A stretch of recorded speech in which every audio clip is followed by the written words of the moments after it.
Yesterday, we talked about the importance of obviously connecting with your community.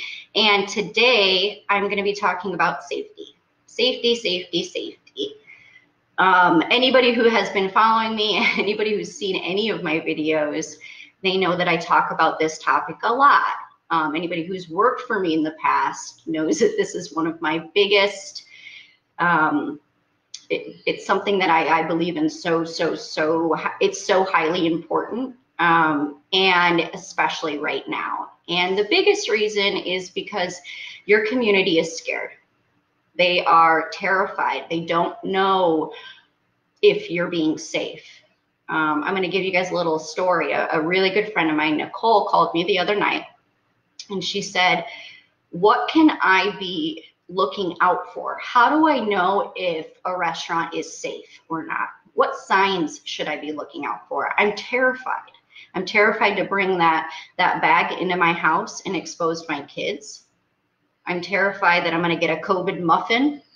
So what can I be looking out for? And, you know, I've talked a lot to you guys about what you guys can be doing to reassure your patrons that their safety is your #1 priority. But I encourage you to do what I did. I had a conversation with somebody who could be buying from you. I asked them, what are your biggest concerns? That was the conversation I had with her. What's your biggest concern? What makes you feel good? When you go out, what things make you feel like you made a good decision? And she said, well, you know, one of the first things is if I walk up and it smells like bleach or it smells like cleaning products, I already feel better about my decision. And I thought, that's great. That's really great information. And absolutely, I could understand how that can make you feel good. And she said, well, what else can I be looking for? She said, you know, I went somewhere the other day and they handed me a pen to sign on my credit card receipt. She's like, it made me sick because I went through I tried so hard to avoid this. Not that I want to be offensive. I just don't want to touch, I don't want to touch you. Okay. And I think that it's really important that we're being transparent and that we're meeting our community where they are. We're letting them know that their safety is our #1 priority. You know, and this could be a really great way for you to really reach your community and reassure them, you know, going live on Facebook or Instagram, showing them that you know, you're giving them a tour of your freshly cleaned facility that's spotless. Talk to them about the procedures that you have in place. Make them feel good about the decision that they just made. Okay. Now, Walmart just put out a commercial or, you know, a YouTube, whatever it was. And I'm not here to say Walmart or no Walmart, but what I am here to talk about is what they did very, very well. Okay. It was about a 4-minute video. And they went through all of the policies and procedures that they put in place to ensure the safety of the customers and the safety of their employees. Okay, first thing they did was the employees enter through the automotive department. So there's only one entrance for the employees. First thing they do is they take their temp. They ask them a series of questions. Are you experiencing this? Are you feeling ill? All of these questions just to say, hey, you know, we're taking this seriously. Next thing, all of the carts, I mean, you guys have seen at the grocery store, all of the carts are getting sprayed down with the sanitizer, just one more layer of protection, right? Everybody's wearing gloves, everybody's wearing masks. They're now closing at night and they're talking to their community about why they're closing at night. They're saying things like, we're doing this, A, to give our employees a break, B, to make sure that we can restock our shelves so that we can supply you with anything you could possibly need. And then it's giving us a chance to do that deep clean that is so needed right now. Okay, so they're openly talking about the policies that they're putting in place. They're making people feel good about this decision. They created a video, they put it out into the universe for everybody to see, and now people who shop at Walmart feel good about that decision. They're counting the amount of people that enter Walmart at one time.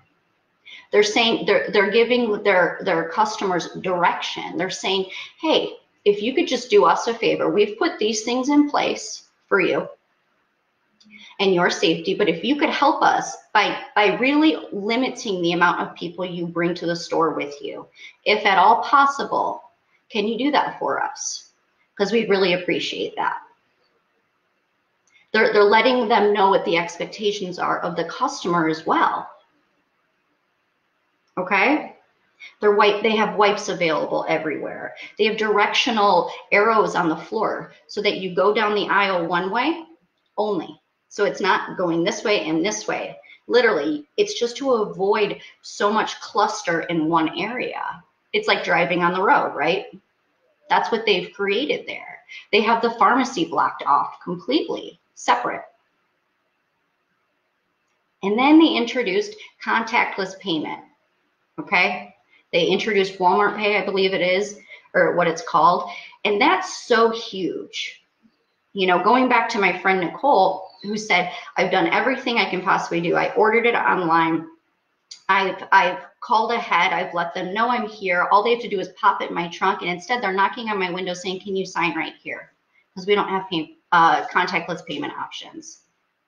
You could lose a customer over something as easy as implementing that in your facility. You know I keep saying like safety, safety, safety, and I'm not trying to, you know, beat a dead horse here. I'm really not. I'm just trying to say that I'm talking to the people who are buying from you, and this is what I'm hearing. I mean, my dad, one of them, I talk to him every day and I say, what makes you not want to buy from that place? He said, I just don't know. I just don't know what they're doing behind the scenes, and it scares me. You know? People have autoimmune diseases. People have, you know, people are subject to this. It's scary. It's scary for a lot of people. So reassuring them, once again, that their safety is your #1 priority could mean the difference on whether they buy from you ever again. Even if they were the most loyal customer you've ever had, even if they ate with you 5 times a week, I don't care. They've changed, and I talked about this yesterday. People have changed, and it's up to us to change with it. We got to pivot. We got to meet them where they are. And nobody's going to say to you, wow, you're really going above and beyond, aren't you? Gosh, I can't believe how crazy they are with cleaning that place. Who does that? No, they're going to be so excited. Even the people who don't feel like this is something that they have to be concerned about, no, they're not going to be the ones that come and say, I can't believe you're taking all those extra steps. It's going to be appreciated. And the truth is that it's going to be mandated in a lot of areas. So implementing these policies and being socially, and being social about it, getting it out on the internet, talking to people about it, doing lives about it, letting them know that you have all these things in place and you're really excited to let them know about these new policies and procedures, that could mean the difference on whether somebody buys from you or not. Okay, so I hope that this was helpful for you guys. I really want this to be inspirational for you guys. You know, obviously I want to come on here every single day and talk about a topic that I feel like you guys could benefit from. So if there's anything that, you know, you're struggling with, you would like me to address, let me know and I can add it into the topics throughout the next 28 days. But really, above anything, I hope that by me doing this challenge and me going live every single day, it inspires you to do the same. It inspires you to put yourself out there and let people know that you're there. Because really, for those of you who don't have a huge following, or how you captured your customers before was because you had this stellar patio that people would just drive by and see, and they'd say, oh, that looks fun, let me drive in there. You might not have that option anymore. So this is a great way to get the word out, okay? Let people know you're here. Let them know you're ready. Get them excited, okay? I hope you guys have a really powerful day. I hope that you guys enjoy your Cinco de Mayo if you're celebrating, and I hope you stay safe out there. I hope to see you guys tomorrow, and have a great day. Cheers.